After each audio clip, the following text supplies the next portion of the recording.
Arriving in Ukraine's capital this weekend, so-called lethal aid from America. Plane loads of ammunition and more, literally tons of it.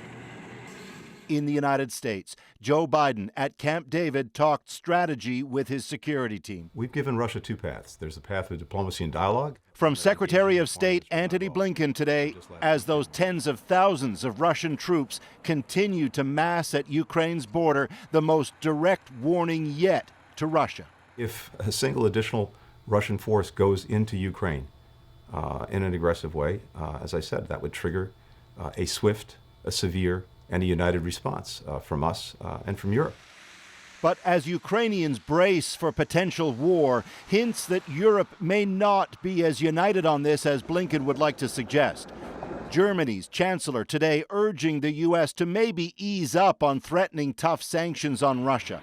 Sanctions that could block much-needed Russian exports of natural gas to Germany.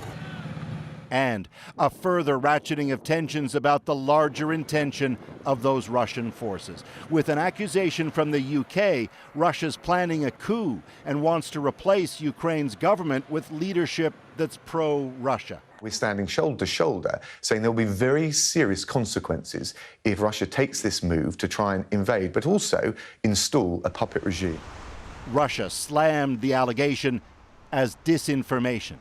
With Vladimir Putin considering his next steps, this sobering guidance on dealing with him from a former Ukrainian president today on Rosemary Barton Live. And I think that we have several rules how we should make negotiation with Putin.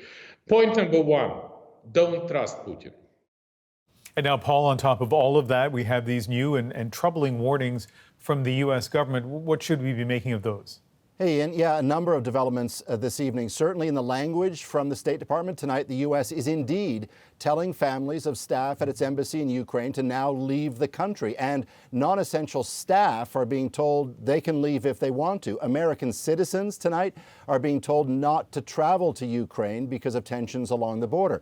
Coming after a weekend of the Biden administration studying Russia's latest positioning on all of this, it would seem a clear signal the U.S. expects this to now escalate and potentially escalate quickly. Thanks, Paul.